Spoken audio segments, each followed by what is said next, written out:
Welcome back to our channel. Today we'll be studying negation in detail. We already know that the negation of a simple statement, P, is not P. Now, let's study the negation of other statements as well. Firstly, remember that negation of negation is the original statement. The negation of conjunction, P and Q, is not P or not Q. Negation of disjunction, P or Q, is not P and not Q. Negation of conditional, P implies Q, is P and not Q. Here, observe that the negation of a conditional statement is not P or Q. As we know that negation of negation is the original statement, it means that P implies Q is equivalent to not P or Q. The negation of biconditional is P and not Q, and Q and not P. Similarly, P if and only if Q is equivalent to not P or Q, and not Q or P. So, now can you find the dual of implication and double implication? As we know that P implies Q is equivalent to not P or Q. And P if and only if Q is equivalent to not P or Q, and not Q or P, just replace or by N, and vice versa, to get their duals.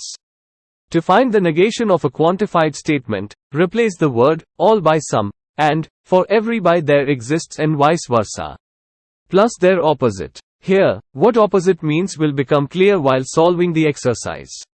Lastly, to find the negation of simple statements P, Q, R and one or more of the three connectives, and or negation, can be obtained by replacing and by or, and vice versa. And replacing P, Q, R by not P, not Q, not R. Learn the negation column, as it is the base of the next column as well. Let P implies Q be the base statement.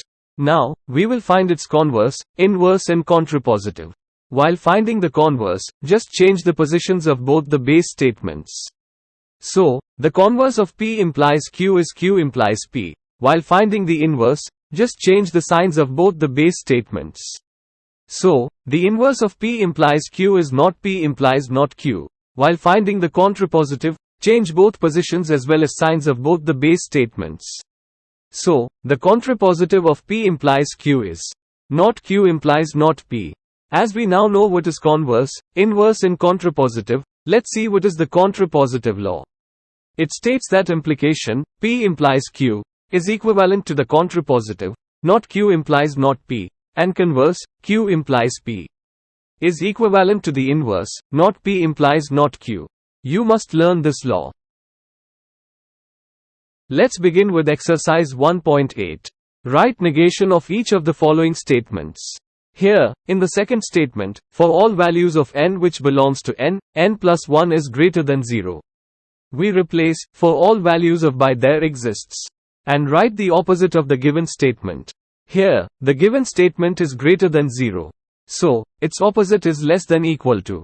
Only, less than, will be wrong as in the given statement it is only greater than 0 and not greater than equal to 0. Which means that the given statement does not include 0, so its opposite must include 0. The answer is, there exists n which belongs to n such that n plus 1 is less than equal to 0. In the third statement, there exists will be replaced by for all values of, and not will be included in the statement as its opposite. The answer is, for all values of n which belongs to n, such that n square plus 2 is not an odd number. In the fourth statement, some will be replaced by all, and again not will be added in the statement. So, the answer is, all continuous functions are not differentiable. Using the rules of negation, write the negations of the following. The answers are given below. Write the converse, inverse and contrapositive of the following statements. Pause the video for the solution.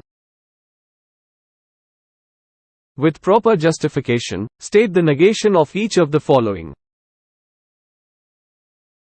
It's a wrap up for today. Thank you.